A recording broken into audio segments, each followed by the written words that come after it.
Okay guys, we're back. It's the one that everybody's been waiting for. Been wondering what's going on with my boat. Well, here we go. So this is part one, and working on the old Shoalwater to get it back in the water. So I have some issues.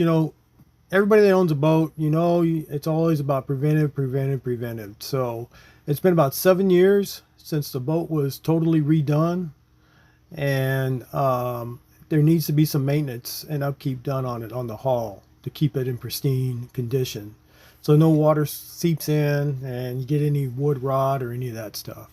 So what I'm going to do here, I broke out the old mud buster. I got a 10-inch disc sander mud buster. That thing works pretty good. It breaks it down pretty quick. And I'm going to go along and I'm going to check all the spots all up and down the sides of the hull, underneath the hull. Just give it a good look over, and I'm going to mark spots that need to get fixed on the hull. Because you got to remember, it's been 7 years out there on the Lower Laguna Madre running the shallow water, so it's going to have some nicks, it's going to have some dings on it. Rusty's right there to help me out. You see him right there in the bottom picture, left-hand corner. So we're starting off with an 80 grit. So I'm putting an 80 grit on the old mud buster, and we're gonna mark off these spots. Got a couple of dings like this one right here. That one, you see that one right there? That's definitely one that needs to get addressed. That's an open scar wound, just kind of like if you got a cut, an open wound that didn't get stitched up and it would heal, it's gonna create you problems. Well, that was a perfect example. Look how deep the cut is into the fiberglass right there on that one.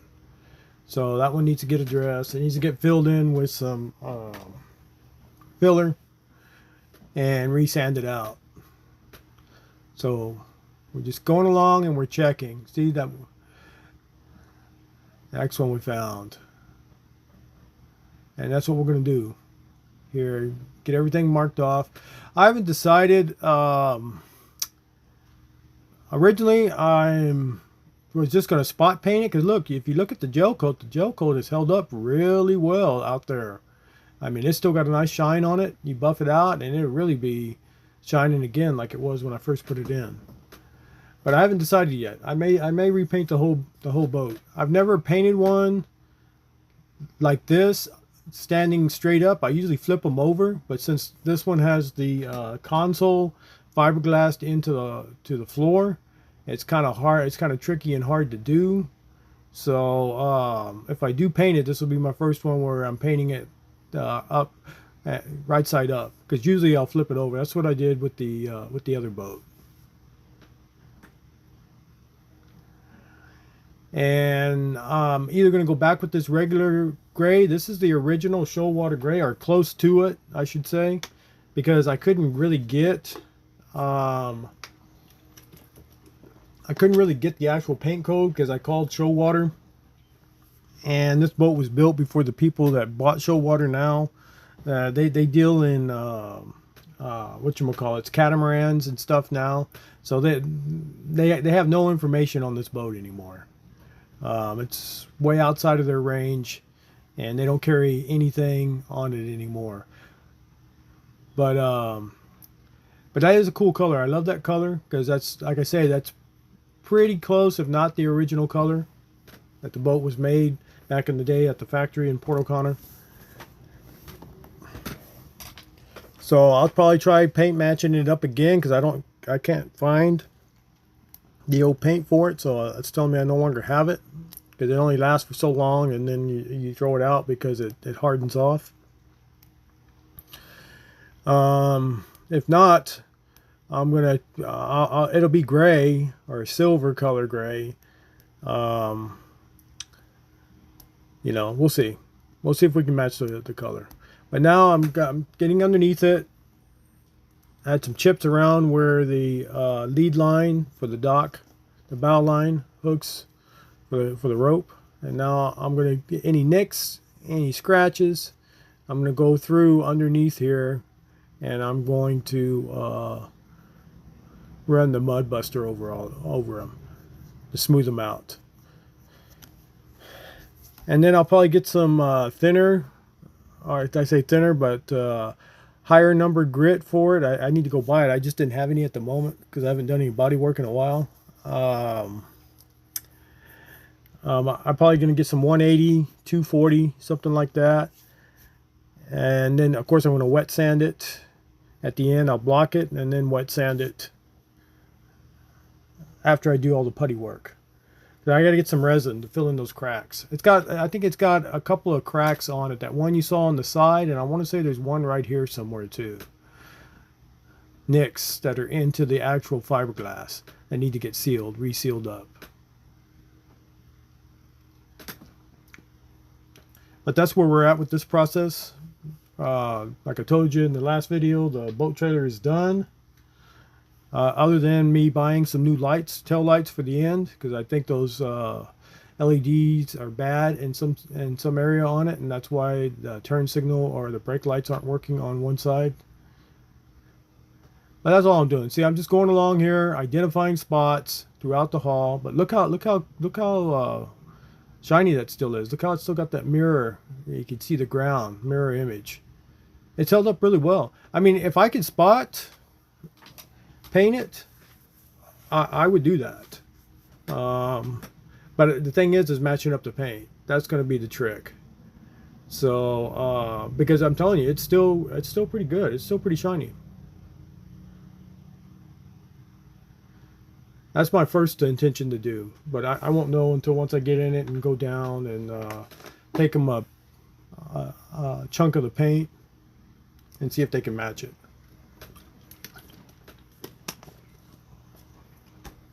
I still need to order new decals because I'm going to have to take the numbers off the side once I buff it out. And the Shoalwater is showing its age, so that Shoalwater decal needs to get replaced with the new one. And once we finish the bottom, we will get up top. In this video, you'll see there's going to be a little bit of sanding in the top with the mud buster using 40 grit. But right now, I'm underneath, just highlighting all the stuff that needs to be taken care of. That's what I'm doing.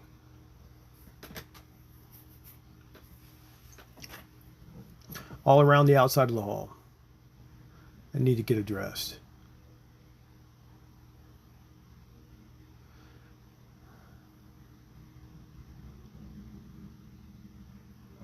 But see, it's still, like I say, it's still pretty shiny, man. Look at that mirror reflection. You can see me in it. You can see the ground reflected in it. It's held up pretty well. It's got some scratches. Of course, any shallow water running flats boat, you're going to have scratches on it. But you always know, the old saying, man, what boat stands for. It's an acronym. Break out another 1,000, man.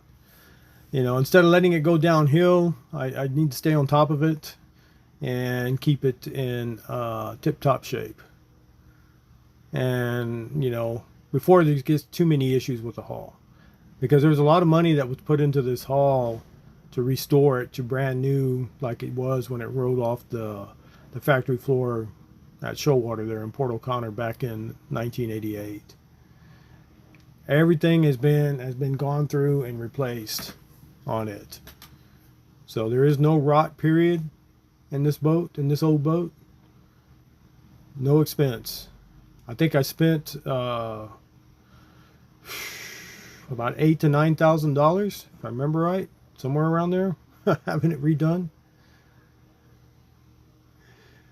So, for all the materials and all that stuff to put in it many years ago.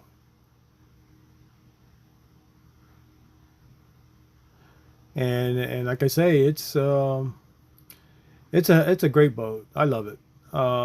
It's not the smoothest riding boat in the world because see, it's got the flat bottom, so you're gonna feel that chop when you go across the bay, and it's white capping. You're gonna feel it.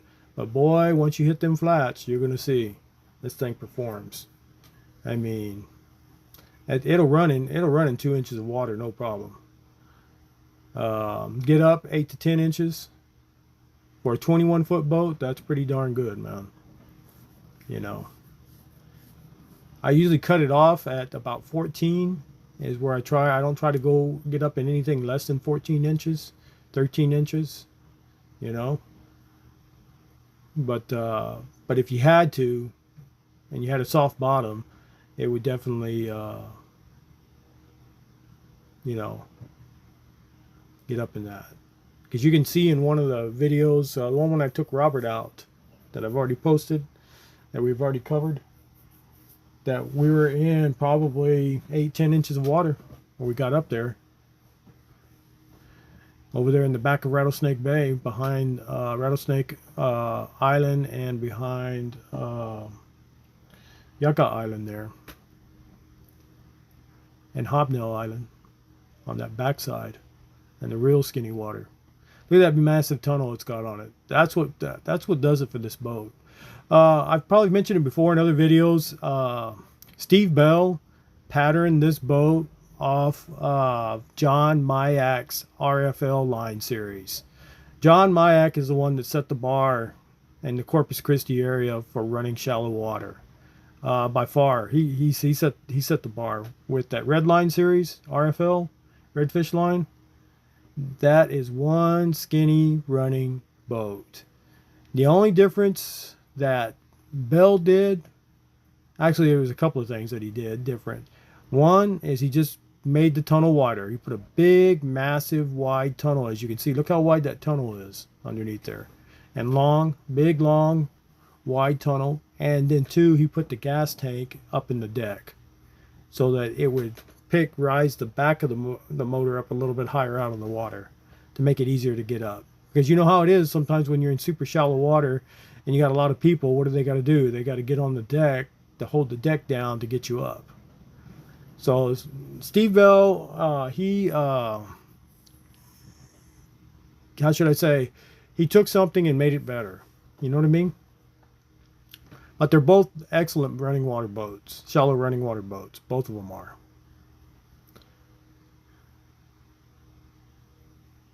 Let's see, look how it still's got that mirror image. Look at that.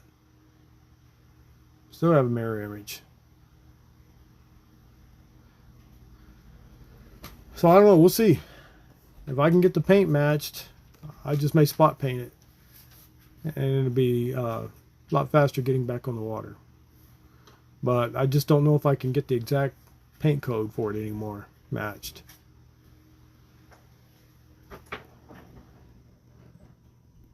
But it has held up really well out there.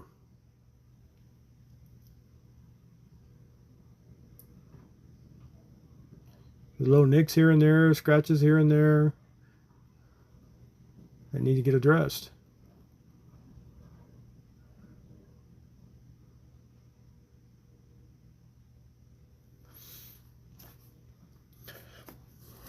But yeah, this needs to be taken care of first. Once I get this taken care of and either I spot paint it or repaint it, then I can put the boat back on the trailer. And then I can work on the deck on the top side and the console. Sanding that back down and recoating the deck.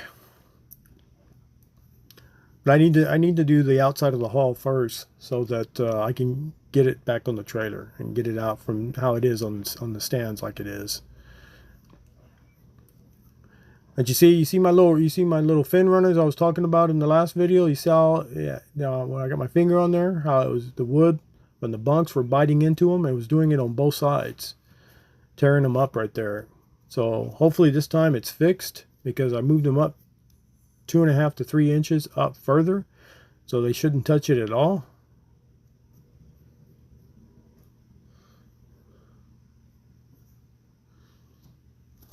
But you see how it was all the way already into the fiberglass. It rubbed all the primer and the paint off it.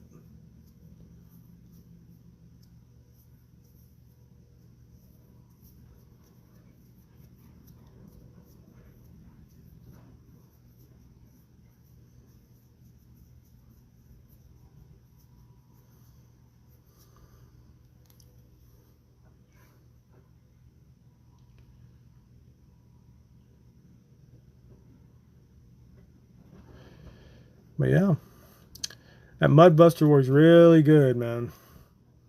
That old mud buster, man. They don't make them like that anymore. It covers a big area and it knocks stuff down pretty fast than a regular disc sander. A disc sander I think is like 6-inch, and I want to say that one's 10-inch. So just imagine the area that you can cover when you're sanding. You can cover ground a lot faster with that one than you can with the 6-inch version of it. But I've had that one for many years.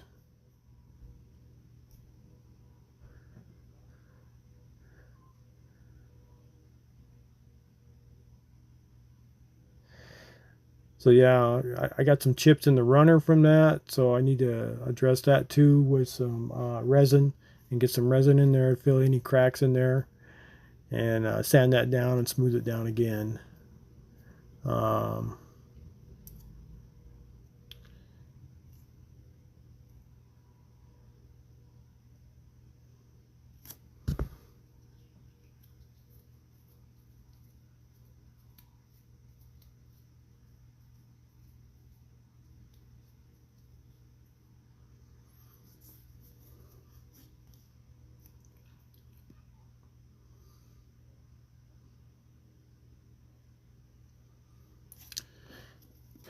Trying to get it adjusted.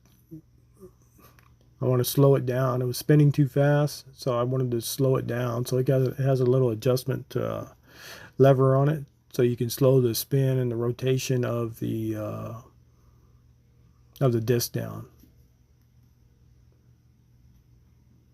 Work that edge on that fin.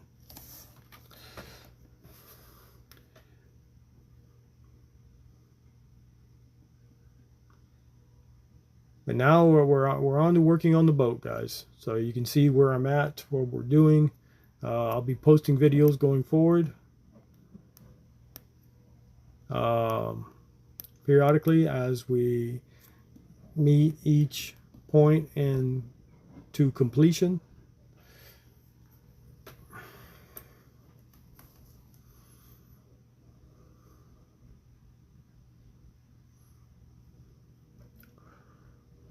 But you always want to check your hull, especially if you're a shallow runner, because there's no telling what you pick up out there and you run into when you're running in the shallow waters. It's not too bad. I don't have too bad of damage underneath. It's just a few little nicks here and there. I think the biggest one is what you're going to see. It's on the port side sponson in the back. That is the biggest nick. I don't know what I hit there, but it took off a big chunk of paint there. About, I don't know, 3-4 inches. Yeah, which you'll see it once I get there to sand it down in the back. But it's on the back port sponson. That was the biggest chip in my paint that I had on the whole boat. It was in that one little corner back there.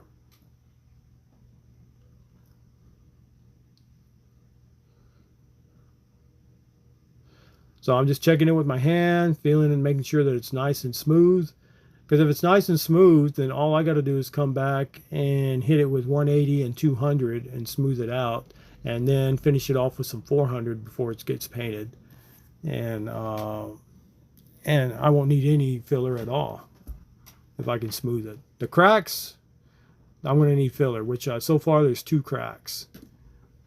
The rest of them are just nicks in the gel coat. That's all they are. Scratches in the gel coat.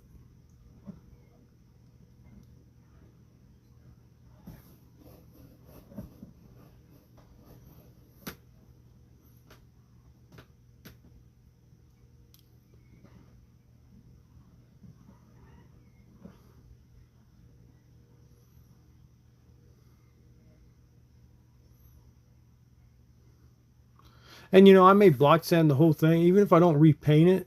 What I may do is after I spot paint it, then I may block sand the whole hull and just re-clear, spray clear coat again on the whole hull, and then buff it out. That's what I may do if I can get get it matched. If I can't get it matched, then I got to repaint the whole thing, man. So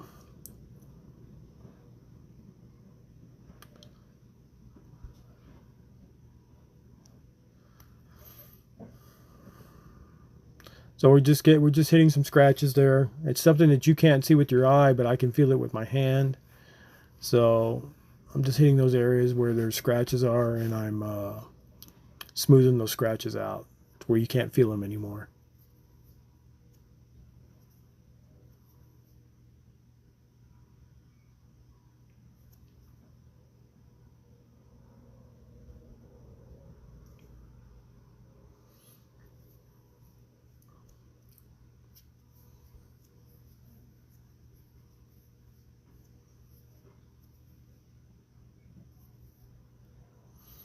Look at that massive tunnel. Huge tunnel underneath that old boat. That's what makes the difference out there in that shallow water. Push tons of water into the motor to lift it up, so you can get up and get going and get on top and get on plane. See here on this other side of this fin where also it was cutting into, the wood was cutting into that fin too. So that's why I moved it up, 2 to 3 inches farther, so that I don't have an issue with it. And see, I got a little bit of cracking there from it where it's catching on the wood. So we're gonna go ahead and smooth that down so we can get that fixed.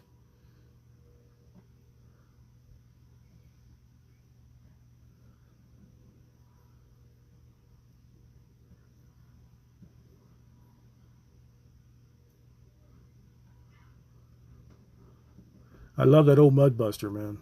And that's a good disc sander. I love that guy. It does a hell of a job, man. It cuts it down pretty quick, man.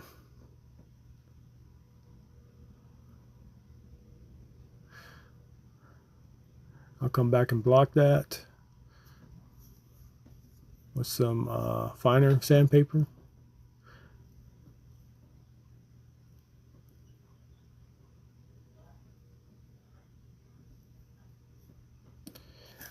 But yeah, how I set the bunks up, I shouldn't have that issue anymore when I went back with the bunks.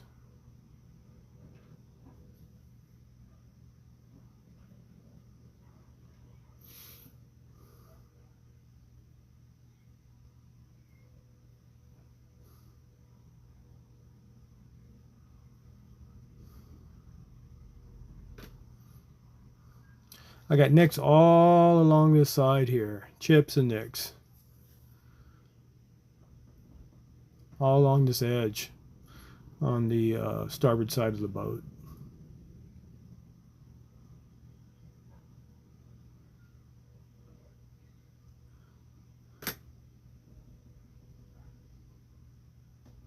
And scratches.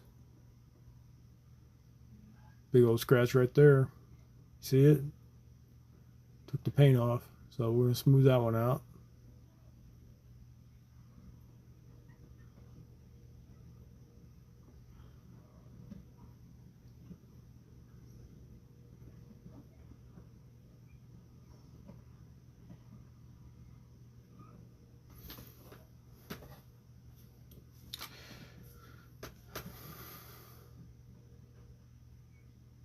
And like I said, guys, I talked about it in the other video.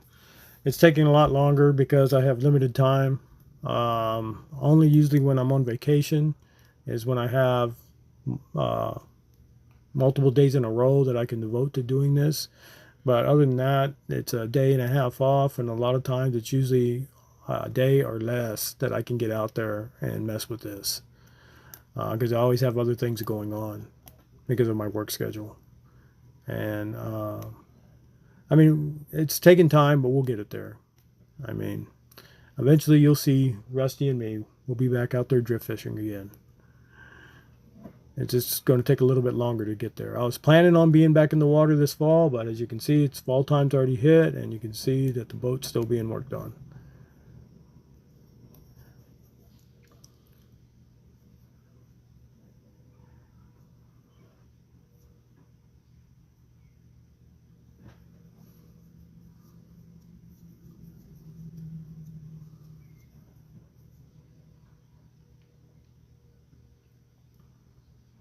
Smoothing that out nice and smooth.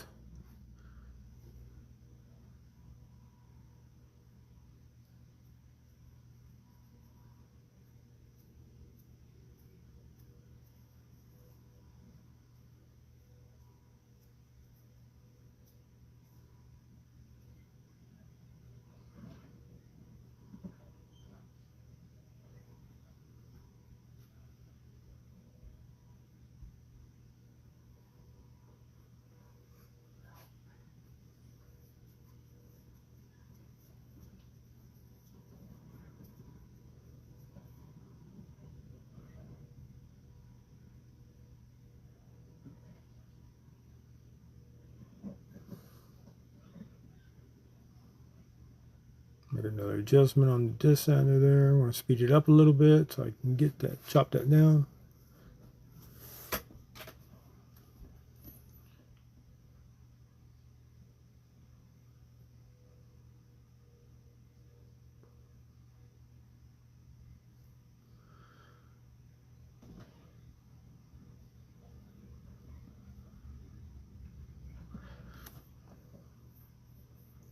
So I got a lot of scratches right in that one area there.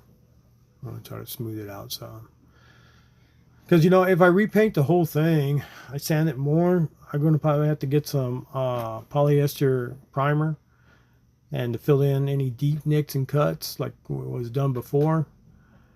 And then sand that down and then put some regular primer. And then sand that. And then you can throw your base coat on. And then clear it after that. After you wet sand the base coat with like 400 grit to really make it pop, to get that deep mirror. You see how it has a mirror image on it on the hull? That's how you do it, to get it like that. So you get that depth of field where you look into it. See, I got a lot of nicks and a lot of scratches all along that edge. So we'll just break them down too right now. Get them ready.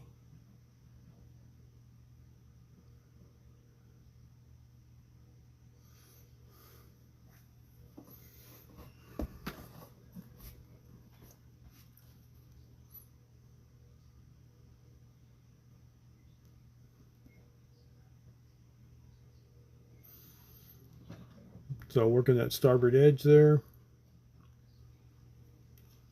I don't know what else to say here with this. It's pretty straightforward what I'm doing. We can, you know, how should I say? You know, paint follows texture. So we can talk about this. Whatever the texture of the surface that you're going to paint, when you shoot that paint, it's going to follow that texture. So that's why you want to make sure before you start laying paint that the texture is what you want it to be. Because if it's rough, the paint when you shoot it is going to be rough. If it's like glass and it's smooth and you can't even feel it and your hand just like slick and it runs off of it, the paint is going to pop and shine. So that's just a good rule of thumb. You always got to remember is that paint follows texture. So preparation, preparation, preparation. It's a lot of work that you got to do, but the end result is very satisfying. You can cut corners here and there, but you're going to see at the end of the day, you're going to get orange peel. It's not going to be, it's going to be no depth to the paint into the hull, like how you see how it gives that mirror image. So you just got to remember that if you guys are going to attempt to do anything like this. So my skill set's not the best. I'm not a body man. I never have been a body man. My skill set is in the mechanic, because that's what I went to when I was in high school. I took shop and then I worked as a mechanic. So the mechanical end is what I know better than body end. So I just learned from watching people. I had friends growing up next door. They were body peoples. Their father was the head painter for Bogus Ford, back when Bogus Ford used to be downtown in Harlingen. This is many years ago. You're talking, this is in the 70s and 80s. And he was the head body guy. Not necessarily body guy, but the paint guy. The head painter is what he was. And he had a little shop behind his house there. And he would teach his sons how to do auto body and how to paint, teaching them a trade as they were growing up. And, you know, he would work on vehicles on the side. People would bring it to his house and he'd do those things. So I kind of picked up on this and that. So I know a little bit about it. I don't claim to be an expert, but I know enough to be able to work on my own stuff. You know what I mean? I don't have a problem working on my own stuff. I wouldn't go out and try to sell my services to another person to do their stuff. This is this was just knowledge for myself, so I could be able to do it for myself and work on my own stuff when the need arises. But he had one son that really, Jaime, that really took to it. In many years, he was a top body man. He stopped doing painting. He painted a few of my cars back in the day. My Oldsmobile, my 71 Olds that I had, which I don't know where all those pictures are of that one. We used to call it the Ghost. He painted it that pearl white, beautiful deep white color, acrylic color. So he knew how to work all the paints, whether it's lacquer. You got to remember, they started off with lacquer, then they went to acrylic, and then they went to base coat. And now you have water base. I don't think water base has come in down here in Texas yet, but you go out west, California, they've been using water base for a few years now. All paint has to be water based. I'm sure eventually it's going to trickle down and it's going to be here too. But he was really good, and he really got good at body, because that's where the money is. If you're going into being a body mechanic or an automotive, this type of profession, the money is in the body. Being able to straighten the body to where it looks like it never had an accident. And he got really good at it. And he was a top body man there in Houston for many years until he passed away. And his work was exceptional. I mean, exceptional work.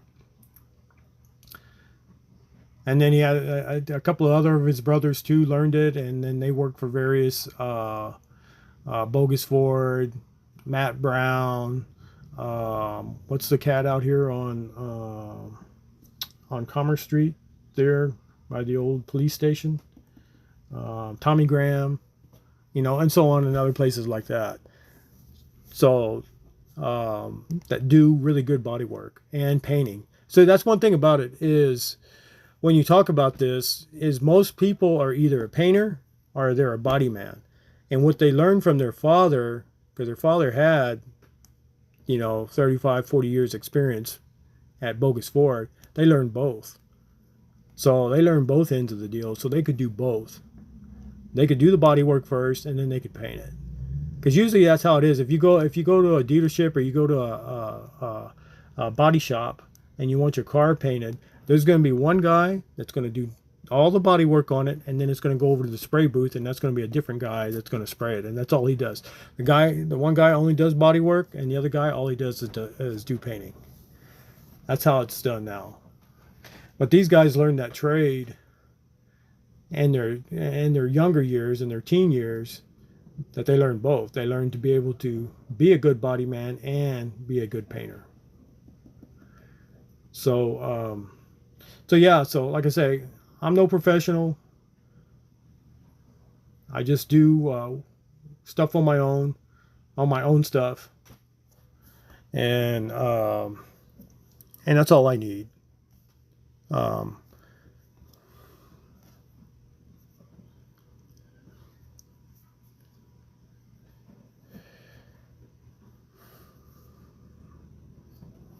So yeah, so we're getting the back here. So more than likely how I'll do this, if I got to repaint the whole thing, is I will shoot the sides, the front, the bottom, and I won't shoot the back.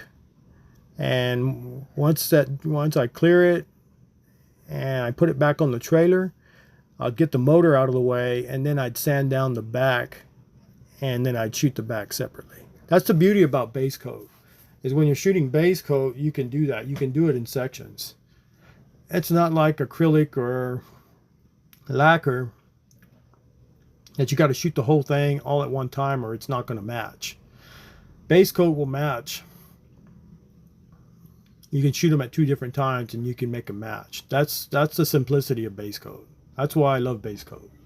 It's easy to use, so simplistic. It just has a lot of steps that you got to throw in there. This one you can skip a lot because I'm not working with metal. So I don't need to put no 1K etching primer in. I don't need to put no 2K primer to cover that.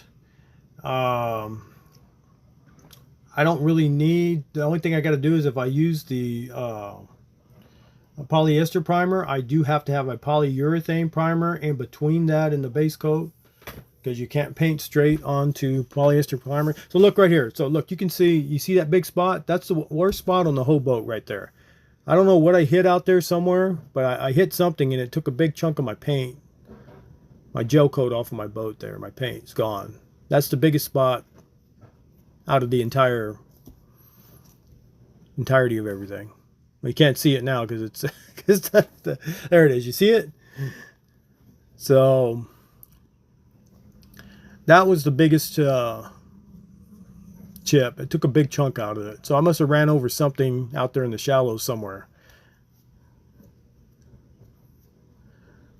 And it just peeled the paint off. That's all it did. It just scraped the paint off.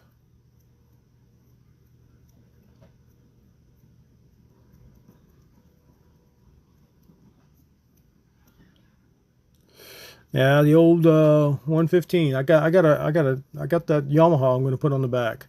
So that's what's going to be back on there, man. I'll have that 175 Showmax or Max Show or whatever it is.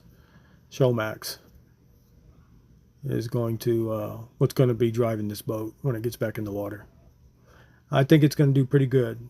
I think it'll perform pretty well for this size of boat. I thought about a 200, but I don't really need a 200. Like I said, I'm not a really fast guy. I don't like flying 60, 70 miles an hour on the water. That's just too dangerous.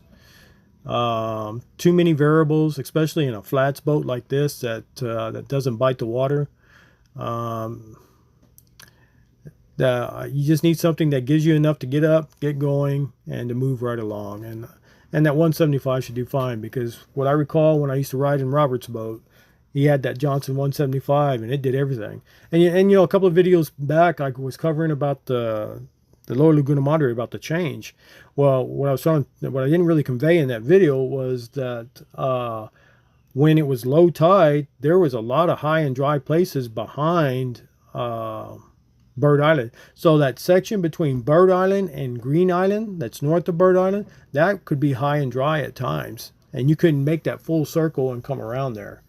There may be inches of water, 2 inches of water in there. You know what I mean? Just covering that, but you can see the sand clearly.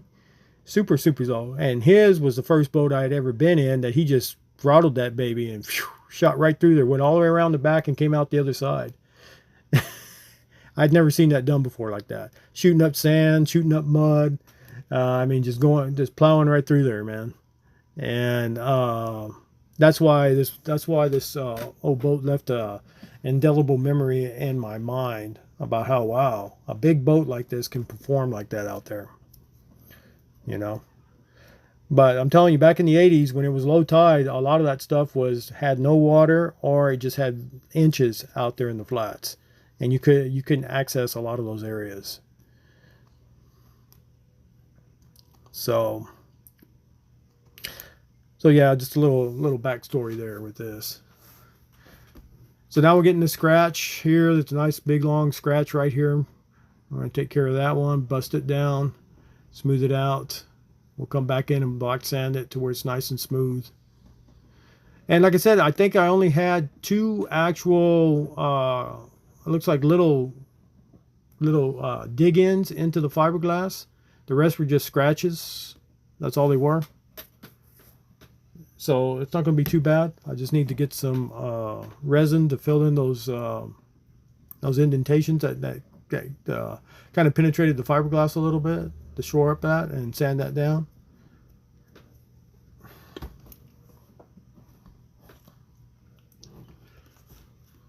But yeah. My old 1988 Shoalwater Sportsman flats boat. This is a Sportsman series. I always call it a Shoalwater flats boat, and a lot of people are like, well, what are you talking about? There's no such thing. Well, it's a Shoalwater Sportsman is what it is. They made them in the 80s and into the 90s. And then I think they stopped producing them once they came out with the Laguna series. Because that Laguna series is the pre-runner for your modern day cat boats. That's really your first cat boat that they had. was Laguna, the Shoalwater Laguna.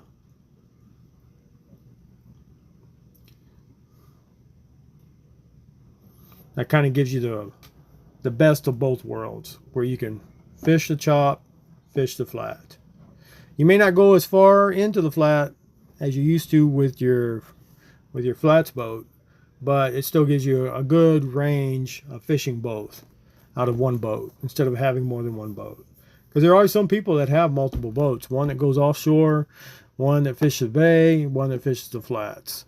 So the boat companies here, I don't know, 10 years ago or whatever, got the idea is, why not make one boat that you can do everything in, that you can go offshore if you want to go offshore and go to the snapper banks.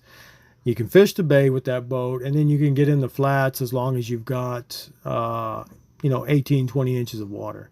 And that's where you get these cat combinations, where the bigger ones, you're talking like the Dargo Cat 250, that tri-hull Extreme X1 from Shallow Sport, and then the bigger one from Mayak.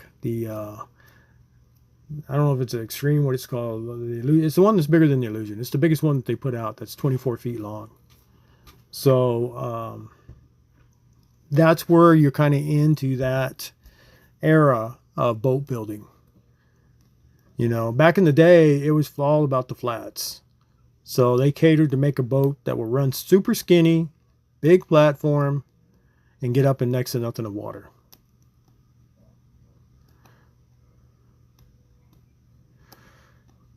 All right, so I got all the dings. So now I'm going to get up here and I'm going to do a little sanding on top. So I changed out the 80 grit and I put 40 grit on the old Mud Buster. And I want to see how it does on this decking coat. So this decking coat that I have on there, that's your all grip. So it's really good. I mean, it's just faded. There's really nothing wrong with it. It's just been faded. So I'm going to sand it down. I don't need to take it all the way down to the fiberglass, but I'm just going to sand it down smooth so I can put a whole new coat on there. But that's going to take a while because it's tough. It's good stuff, man. That all grip is really good deck paint. Lasts for a long time. And the shine is just gone out of it. It's starting to fade, and it does chip in a few places around the runners and around the console. So it's about time that it's getting to that point that you need to sand it down and just resurface it and reshoot it before it gets out of hand.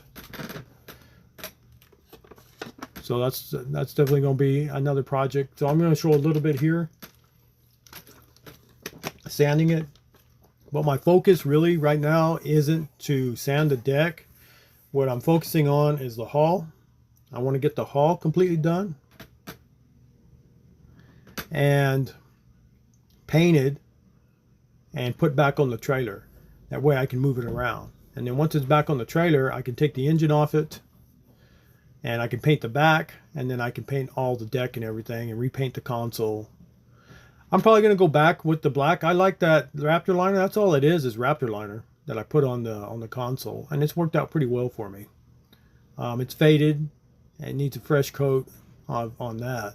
I've never sanded Raptor liner down, so this is going to be my first experience. I'm not even sure if it'll sand. I don't know if it'll just peel off like wallpaper or something. But I do like the black console look, more so than the white console look. It stands out better with that gray boat. I got to look around for some better hatches. Those are just the only hatches that I could find at the time. I couldn't find any black ones, not any black ones that were the size that I needed.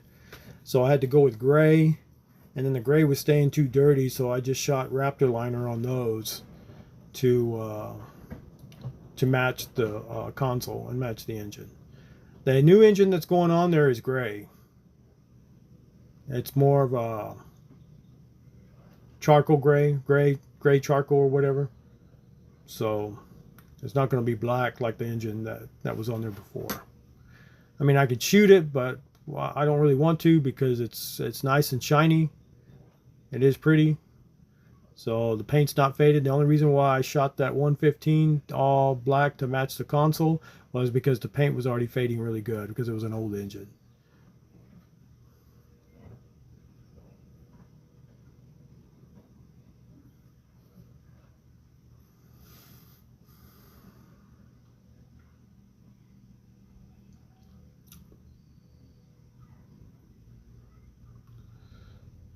Here we go. I'm going to break out the old mud buster.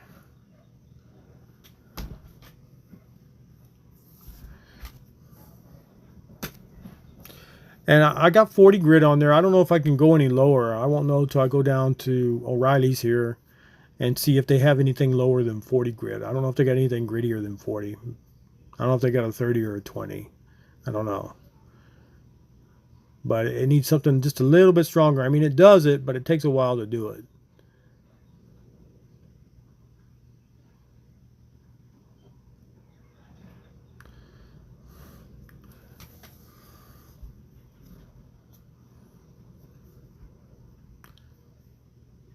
But yeah,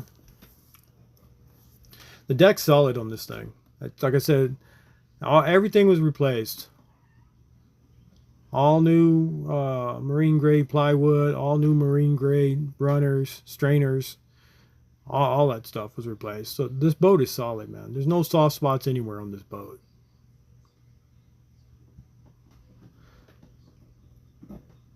You just got to keep it maintained so you don't have any issues like that down the road. Because I know now all the new boats, they don't have any wood in them and they don't rot. But I think they have their own set of problems. Just like these have their own set of problems. I don't think any boat is maintenance free. I think all boats, no matter if they're wood or if they're that Kusa board, made out of Kusa board, I think they all have their own peculiar problems that come with them that you have to do maintenance and upkeep on them. That's all I'm saying. No boat is maintenance free. The only boat that's maintenance free is a model boat that sits on your desk inside your office or your house that never goes anywhere. And it just sits there for looks. That's the only one that's maintenance free. Other than that, you're always going to be working on it. You're always going to have to do something to it. That's just the way it is, man. The bigger the boat, the bigger the expense. So I'm kind of at my limit there. I like this. This is, you know, I've thought about getting one that I can go offshore in. But then I think about it. Do I really need it at my age? You know, I can just still pay and go on the old Osprey or one of those offshore deals and catch them that way. But for myself, I don't think I really need one. I've thought about it a few times here and there. Because I've seen some good deals on some that needed some work, but that would make good offshore rigs. But I'm a flats guy, guys. At the end of the day, I love fishing the flats more than anything, than fishing offshore. I've fished offshore before. Used to go out on the Osprey all the time, go to the snapper banks, all that good stuff. So I prefer the flats. I prefer chasing the reds down in the flats. That's my game. That's what I like. That's what I love doing. The shallow water open grass flats here on the Lower Laguna Madre. Clear water grass flats. I love it. It's beautiful. You know, the water's deep blue out there offshore. I mean, beautiful deep blue. That is an experience in and of itself, exclusive. But just being in the grass flats, the sounds of the birds, fish moving in the water. You don't get a lot of birds offshore out there, man, unless you're around some kind of structure, you know. But yeah, I'm a grass flats kind of guy. That's what I was raised fishing on, and I prefer. That's my preference.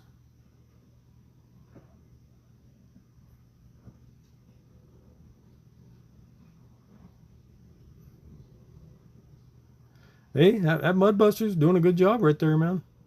I just need a little bit heavier grit and it'd tear it up even more. I mean, it'd break it down real fast. You gotta run it through there a few times to get it to smooth it out, but it gets it there. I just need to see if I can get some coarser grit sandpaper. I don't know if they make anything lower than 40. I've never had to use anything lower than 40. 40 usually does it for anything that you want to strip down real fast, man. But this all grip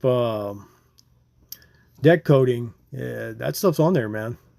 I mean, I can get a grinder, but then you got to watch, and you're grinding that with a 7-inch disc. You got to watch that you don't go too far. You'll cut into the fiberglass, and I don't want to have any leaks. You know what I mean? Any cuts into my fiberglass, so where water could seep in there and start having the wood rot. So I want to avoid that at all costs, really. So I'd rather just use the mud buster. It's going to take a little bit longer, but at least I know I didn't make any cuts into my fiberglass gouges when using it. Let's see, it's eating it up. Look how much is coming off. Look at all that powder piling up there. It's working it. I just need something like maybe 30, 20 grit. If there's a 20 grit out there, if I could get something like that, it should do fine. Because you got to remember, that's a 10-inch disc. So think about it. A grinder is, I think, 7-inch disc, 8-inch. So this one still has size on it. This one's designed, what it's designed in auto body to do is to cover a big area and cover a big area fast, to break it down fast. And then you come in behind and you block it. That's what this tool is designed for. Any good body man worth his salt, it will have a tool like that in his tool chest, so he could break it down real fast. Instead of just your regular 6-inch disc sander.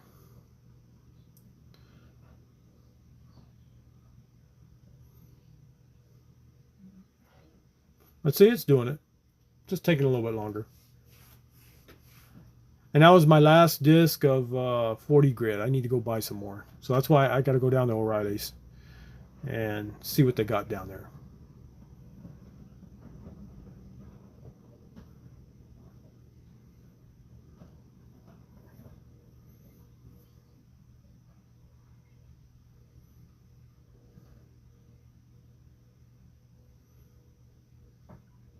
One problem that I have here at this house is there's a field which you can't see. You can see how they're building new houses out there on the road. Well, behind it, there's a big, massive field that runs for miles. I mean, it goes all the way back to the Arroyo. When the wind blows out of the south, you get just tons of really super fine dirt that blows in on the property, blows in on the boat, blows in on the truck, blows into the house. Until they develop, they're working on developing, but it's going to be a while till they subdivide all that out there and build houses out there. They got plenty of room for growth. That's always going to be an issue. So a lot of this dirt that you see that's on the boat, this is why I'm just bringing it up, it's from that field over there. I mean, it gets on everything, and it's always been like this. It was even worse before those houses. At least those houses block some of it, but they can't get all of it. The stuff that blows over the top of it is still landing here in the yard. And it's always been like that. It's always been farmland out there. And the wind blows, 90% of the time out of the south here, man. So that's just something that I have to take into consideration when I paint this. It's got to be on a day when there's no wind. So I have to be very vigilant and be watching the weather, because it needs to be a dead calm, because if I paint it out there, even though I put up some plastic, it's still going to get in there, man. It's not going to keep it out. This is shade tree boat work under the shade tree. Shade tree mechanic? Well, this is doing boat work under the shade tree. You know?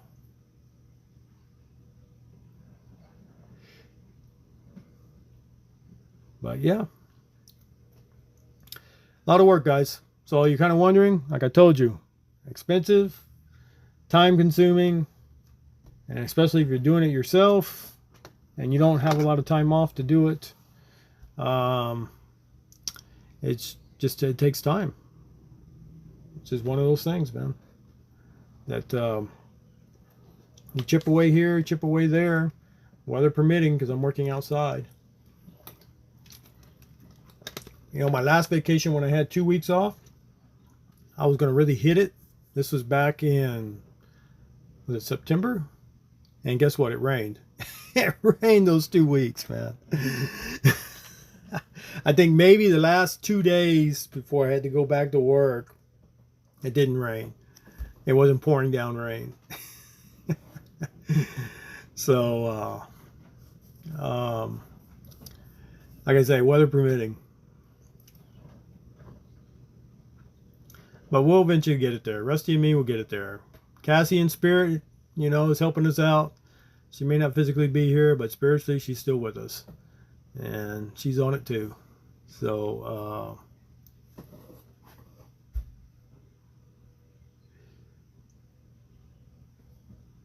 just got to be patient, guys. I apologize for the delays, but as you can see, they're legitimate delays.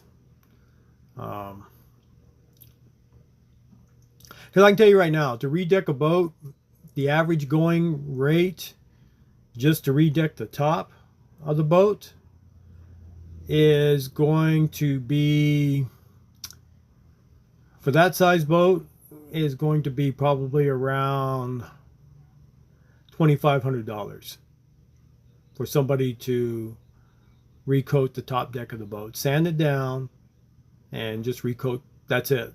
That's not doing any work on the console, not doing any work on the hull. That's just for the deck of the boat. Now the hull, that's a different story, man. If you're going to repaint your hull, they charge by the foot. So on average, a paint job is going to run you $4,000 to $6,000 on a boat that size, depending upon what you want done. So when you look at those numbers, you start thinking, hey, it's not so bad that I got to wait a little bit longer and do it myself. Because you can save a ton of money, man. Because I've already spent a lot of money on the motor, you know, so you want to cut it somewhere. And like I told you in the previous video, my labor is free. You know, I have to buy the parts, the materials, and all that stuff. But on my end, labor's free to do my own stuff.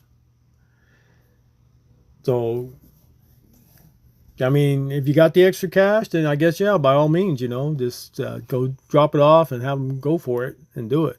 But it's expensive nowadays. It's not cheap to do repairs on boats, to make repaint them. They charge a nice penny, man, for it. So if you can develop that skill set to where you can learn to do it yourself, no matter how long it takes you to do it, you're going to come out, you know, better off in the long run, putting more money back in your pocket.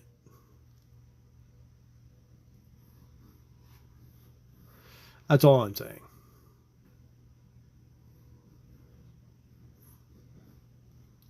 You know.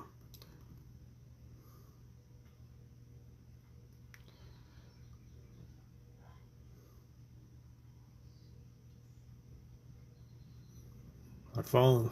I left my phone there. It's getting all dusted. It's getting all dusted up.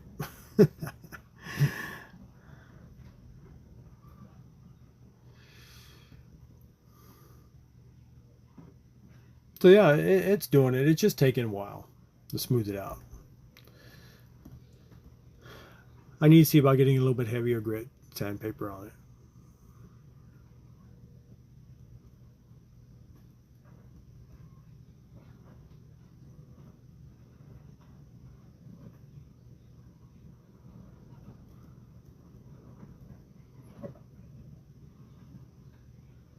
And like I tell you guys, I'm no professional.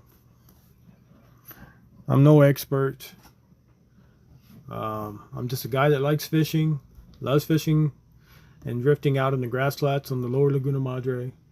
And, you know, so I work on my own stuff as much as possible.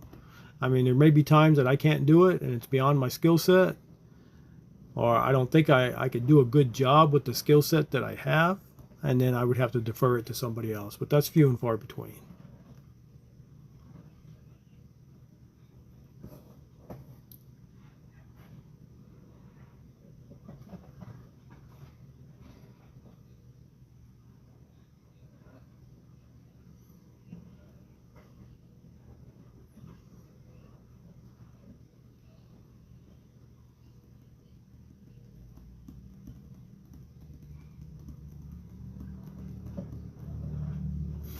So I'm working that edge. I don't want to do too much damage on it because I really want to work it by hand, because you see how straight those lines are along that edge? I don't want to mess that up on that fiberglass. It's all nice and straight, but I'm working it a little bit with it.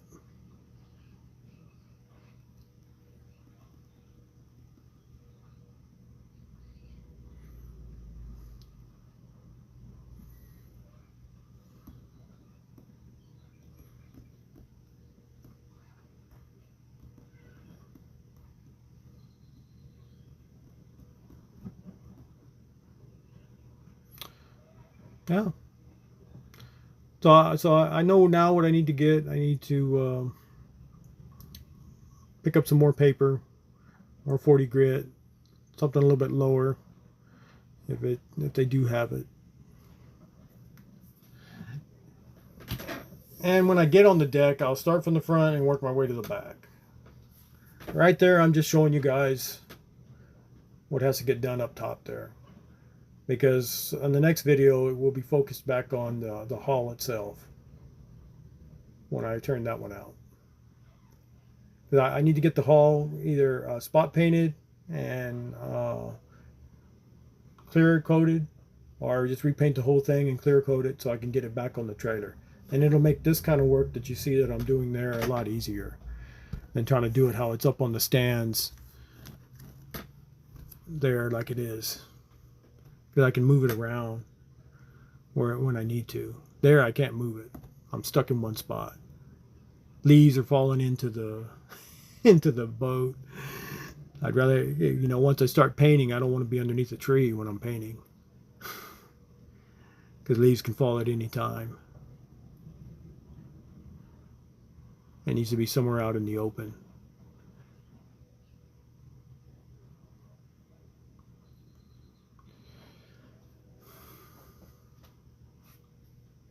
But yeah, that's my old Sportsman Shoalwater Flats boat. I love that old boat.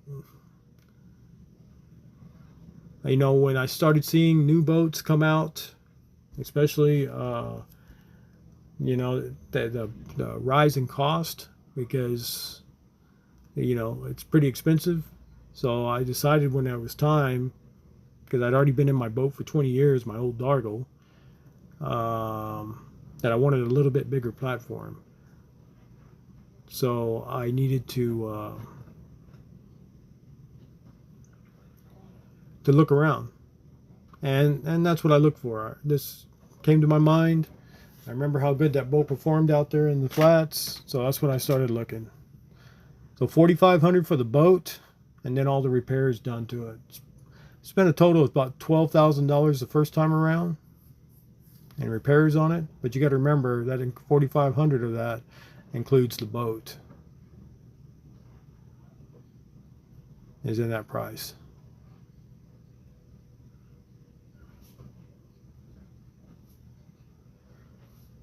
And, you know, it's paid for.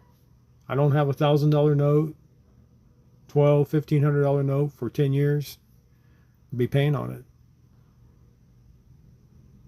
It's paid for. It suits my needs. It's a big platform. It may not be as fancy as those new boats that people have out there, but it doesn't need to be. It only needs to do what I need it to do.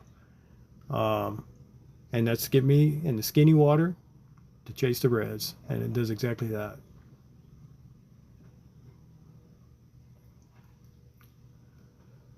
You know, the most beautiful thing is I don't have to pay for it.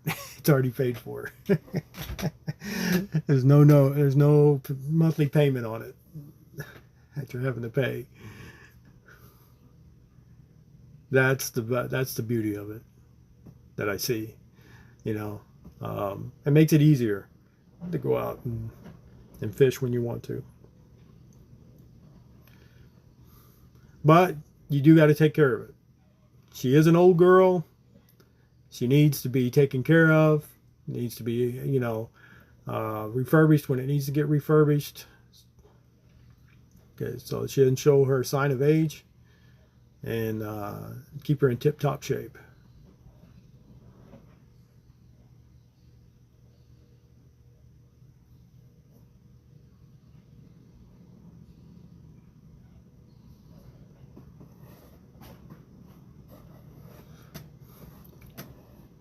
Yeah, I love that old Mudbuster, man.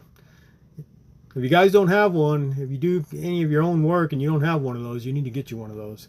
I found that guy in a pawn shop. I couldn't believe somebody pawned it. I found it in a pawn shop up in Westaco, down there off of Texas Street, many years ago. I used to be a good place. I guess a lot of people in auto body would go and pawn their stuff at that pawn shop.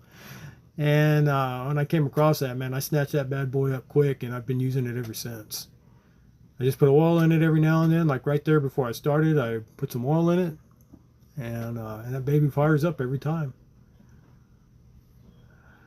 I don't know the brand name, but whatever brand name it is, it's good on it.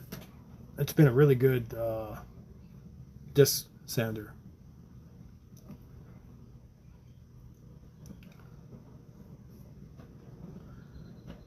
As you can see, I never use my 6-inch one.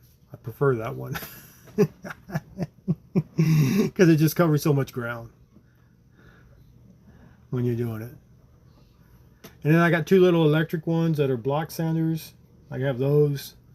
And then of course I got a 6-inch air sander. I got a box of blocks to hand block stuff with. You know, just the basics. I don't have everything, but I have what I need to do the job that I need to do. You know, like I say, man, I'm not an expert fisherman. I'm not an expert mechanic, and I'm definitely not an expert body man. I only rise to the occasion when I have to take care of what I need to take care of, you know, for myself, so I can save money.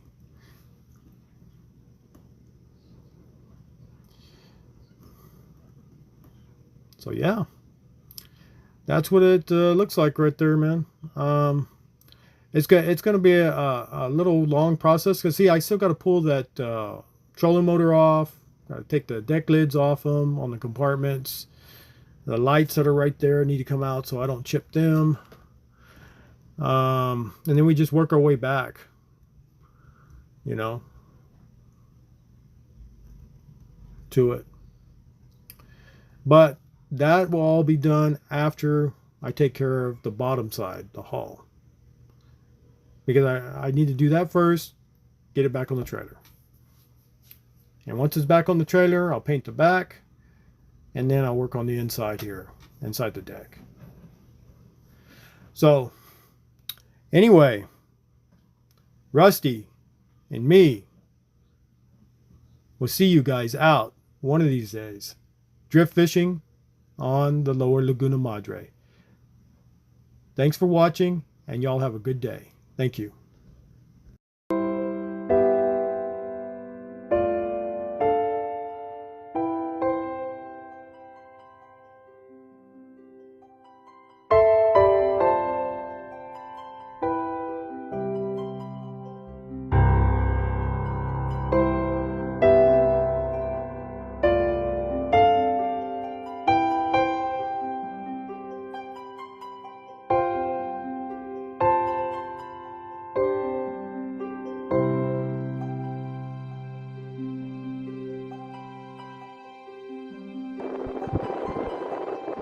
Look, Ezzy.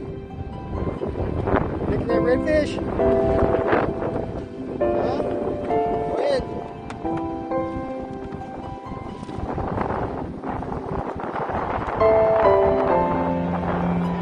catfish, redfish, huh?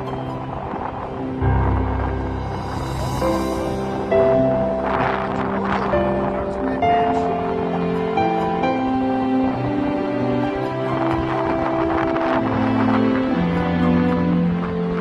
Stalking him down, huh? Stalking him?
Rusty.